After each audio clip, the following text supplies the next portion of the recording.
بسم اللہ الرحمن الرحیم۔ محترم ناظرین، السلام علیکم۔ ایک دن حضرت سلیمان علیہ السلام سمندر کے کنارے تشریف فرما تھے۔ ان کی نگاہ ایک چیونٹی پر پڑی جو گندم کا دانہ منہ میں لیے سمندر کی طرف جا رہی تھی۔ جناب سلیمان علیہ السلام مسلسل اسے دیکھتے رہے۔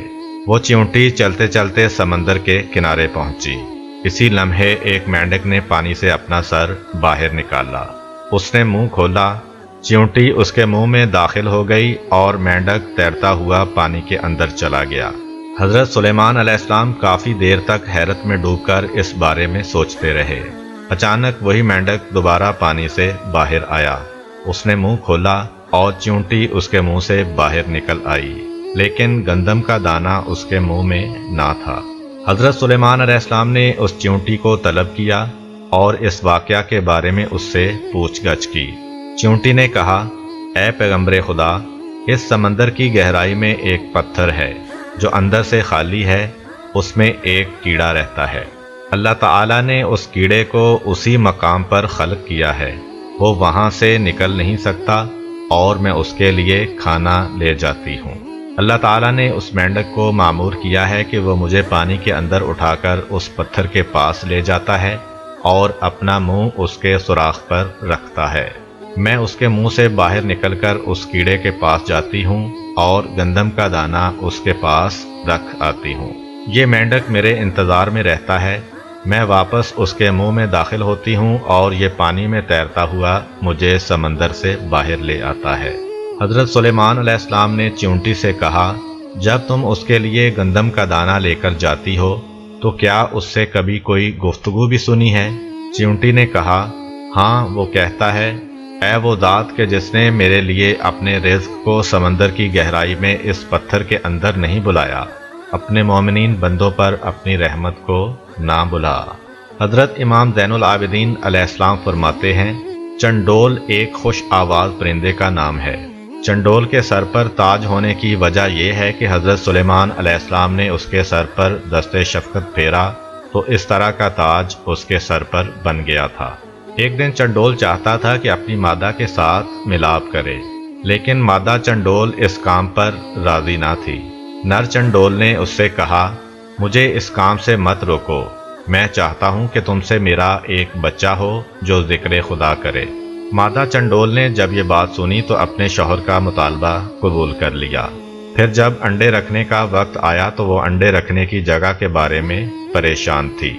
چنڈول نے کہا، میری رائے یہ ہے کہ سڑک کے قریب انڈے رکھو کہ جو کوئی بھی تجھے دیکھے تو یہ خیال کرے کہ تم دانہ دنکا اکٹھا کرنے کے لیے وہاں پر آئی ہو، لہذا دیکھنے والے کو تم سے کوئی غرض نہ ہوگی۔ مادہ چنڈول نے اپنے شوہر کی تجویز قبول کی اور سڑک کے کنارے انڈے رکھے اور ان پر بیٹھ گئی۔ جب انڈوں سے بچے نکلنے کا وقت قریب ہو گیا تو ایک دن ان دونوں پرندوں نے سنا کہ حضرت سلیمان علیہ السلام کا ٹھاٹھے مارتا ہوا لشکر روانہ ہو چکا ہے اور پرندوں نے ان کے سروں پر سایہ کیا ہوا ہے۔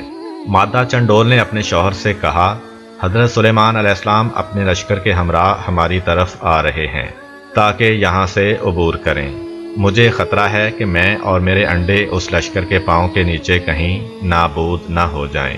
نر چنڈول نے کہا، سلیمان علیہ السلام ایک مہربان اور شفیق انسان ہیں، لہذا پریشان ہونے کی کوئی ضرورت نہیں ہے۔ کیا تم نے بچوں کے کھانے کے لیے کچھ اکٹھا کیا ہے؟ مادہ چنڈول نے کہا، ہاں، میرے پاس ایک ٹڈی ہے جو میں نے بچوں کے لیے رکھی ہوئی ہے۔ کیا تمہارے پاس بھی کوئی چیز ہے؟ چنڈول نے کہا، میرے پاس کھجور کا ایک دانہ ہے جو میں نے بچوں کے لیے رکھا ہوا ہے۔ مادہ چنڈول نے کہا، تم کھجور اور میں ٹڈی اٹھا لیتے ہیں۔ جب حضرت سلیمان علیہ السلام جہاں سے گزریں گے تو وہ ان کی خدمت میں ہدیہ پیش کریں گے، کیونکہ حضرت سلیمان علیہ السلام ہدیے کو بہت پسند کرتے ہیں۔ نر چنڈول نے کھجور اپنی چونچ میں لی اور مادہ چنڈول نے ٹڈی اپنے دونوں پاؤں سے اٹھائی اور دونوں حضرت سلیمان علیہ السلام کی خدمت میں حاضر ہوئے۔ حضرت سلیمان علیہ السلام تخت پر تشریف فرما تھے، ان کا استقبال کیا۔ چنڈول ان کی دائیں طرف اور مادہ چنڈول بائیں طرف بیٹھ گئی۔ حضرت سلیمان علیہ السلام نے ان دونوں پرندوں سے احوال پرسی کی۔ انہوں نے بھی اپنی زندگی کا واقعہ جناب کی خدمت میں بیان کیا۔ حضرت سلیمان علیہ السلام نے ان کا ہدیہ قبول کر لیا اور لشکر کو وہاں سے ایک طرف موڑ دیا تاکہ ان کے انڈے پاؤں تلے نہ روند ڈالیں، اور ان کے سر پر دست شفقت پھیرا اور ان کے لیے دعا کی۔ حضرت سلیمان علیہ السلام کی دعا اور ان کے ہاتھ کے مس کرنے کی وجہ سے ان پرندوں کے سر پر ایک خوبصورت تاج نکل آیا۔ ایک دن حضرت سلیمان علیہ السلام نے ایک چڑا دیکھا جو اپنی بیوی چڑیا سے کہہ رہا تھا، تم کیوں مجھ سے دور دور رہتی ہو؟ اگر میں چاہوں تو قصر سلیمان علیہ السلام کا مینار اپنی چونچ سے اٹھا کر سمندر میں پھینک سکتا ہوں۔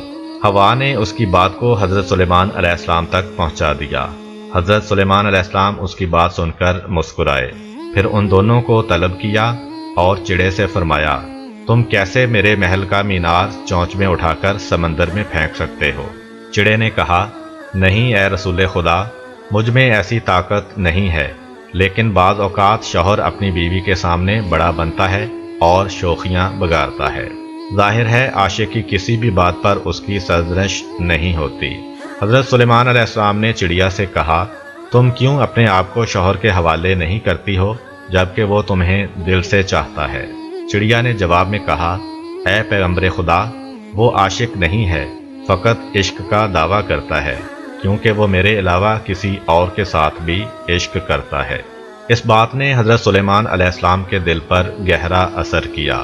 انہوں نے شدید گریہ کیا اور گوشہ تنہائی میں چلے گئے، حتیٰ کہ 40 دن تک خدا کی بارگاہ میں گریہ کرتے رہے اور خدا کی بارگاہ میں درخواست کی کہ میرے دل میں غیر خدا کا عشق پیدا نہ ہو اور میرے عشق کو غیر خدا کے عشق کے ساتھ مخلوط نہ کرنا۔ ایک دن ایک سانپ حضرت سلیمان علیہ السلام کی خدمت میں حاضر ہوا اور کہا، فلاں شخص نے میرے 2 بچوں کو مار دیا ہے، لہذا میرا آپ علیہ السلام سے تقاضا ہے کہ اسے بطور قصاص پھانسی پر چڑھائیں۔ حضرت سلیمان علیہ السلام نے فرمایا، انسان کو سانپ کے بدلے میں قتل نہیں کیا جا سکتا۔ سانپ نے کہا، اے پیغمبر خدا، اگر اس کو قتل نہیں کریں گے تو پھر میری گزارش یہ ہے کہ اسے محکمہ اوقاف کا سرپرست بنا دیں، تاکہ اموال موقوفہ کو انصاف کے ساتھ استعمال نہ کرنے کی وجہ سے وہ وارد جہنم ہو، پھر اس سے دوزخ کے سانپوں کے ساتھ مل کر انتقام لوں گا۔ یہ روایت اس مطلب کو بیان کرتی ہے کہ وقف شدہ چیز کی ذمہ داری قبول کرنا انتہائی خطرناک اور مشکل کام ہے۔ وہ لوگ جو ایسی ذمہ داری قبول کرتے ہیں انہیں مکمل طور پر اس بات کی طرف متوجہ رہنا چاہیے کہ وہ ہمیشہ ہمیشہ کے لیے وادی جہنم کے کنارے کھڑے ہیں۔ ایسا نہ ہو کہ وہ اس موقوفہ مال میں اپنی ذمہ داری انجام دینے میں کوتاہی کریں کہ اس کی سزا انتہائی سخت ہے۔ ایک دن حضرت سلیمان علیہ السلام جنوں انس اور پرندوں پر مبنی اپنے عظیم لشکر کے ہمراہ انتہائی نظم و ضبط اور شان و شوکت کے ساتھ جا رہے تھے کہ چلتے چلتے چیونٹیوں کی وادی میں پہنچ گئے۔ جناب سلیمان علیہ السلام بھی اپنے لشکر کے ہمراہ تخت پر براجمان تھے اور ہوا بڑے آرام سے جھولا جھلاتے ہوئے لے جا رہی تھی۔ اس دوران میں ایک چیونٹی نے دوسری چیونٹیوں سے مخاطب ہو کر کہا، اے چیونٹیوں، اپنے اپنے سوراخوں میں گھس جاؤ، کہیں سلیمان علیہ السلام اور اس کا لشکر تمہیں پامال نہ کر دے اور انہیں اس کا پتہ بھی نہ چلے۔ حضرت سلیمان علیہ السلام نے جب اس چیونٹی کی آواز سنی تو مسکرا دیے اور کہا، پروردگار، مجھے توفیق دے کہ میں تیری نعمت کا شکریہ ادا کروں جو تو نے مجھے اور میرے والدین کو عطا کی ہے، اور ایسا نیک عمل کروں کہ تو راضی ہو جائے اور اپنی رحمت سے مجھے اپنے نیک بندوں میں شامل کر لے۔ حضرت سلیمان علیہ السلام نے اپنے نوکروں کو حکم دیا کہ اس چیونٹی کو میرے پاس لایا جائے۔ نوکروں نے فوراً اس چیونٹی کو ان کی خدمت میں حاضر کیا۔ جناب سلیمان علیہ السلام نے اس چیونٹی سے فرمایا، کیا تمہیں معلوم نہیں ہے کہ میں خدا کا پیغمبر ہوں اور کبھی کسی پر ظلم و زیادتی نہیں کرتا؟ چیونٹی نے کہا، ہاں میں یہ بات جانتی ہوں۔ حضرت سلیمان علیہ السلام نے فرمایا، پھر تم نے چیونٹیوں کو مجھ سے کیوں ڈرایا ہے؟ چیونٹی نے عرض کیا، میں اس بات سے ڈری تھی کہ یہ چیونٹیاں آپ کی شان و شوکت اور زرق و برق دیکھ کر دنیا کی دیوانی نہ ہو جائیں اور خدا کو نہ بلا دیں۔ میں چاہتی تھی کہ وہ اپنے اپنے سوراخوں میں گھس جائیں اور آپ کا جاہ و حشم نہ دیکھیں۔ اس کے بعد چیونٹی نے عرض کیا، کیا آپ کو علم ہے کہ اللہ تعالیٰ نے اپنی عظیم ترین مخلوقات میں سے ہوا کو آپ کے تابع کیوں کرا دیا ہے؟ جناب سلیمان علیہ السلام نے فرمایا اس بارے میں مجھے علم نہیں ہے۔ چیونٹی نے کہا اس لیے کہ آپ سمجھیں کہ آپ کا ملک برباد ہونے والا ہے اور اس پر اعتماد نہیں کرنا چاہیے، اور اگر خداوند عالم دنیا کی تمام چیزوں کو ہوا کی طرح آپ کا فرما بردار بنا دیتا تو ہر چیز آپ کے قبضہ سے نکل جاتی، جس طرح کہ ہوا کسی کی مٹھی میں نہیں رہتی۔ حضرت سلیمان علیہ السلام چیونٹی کی اس پرمانی نصیحت کو سن کر مسکرا دیے۔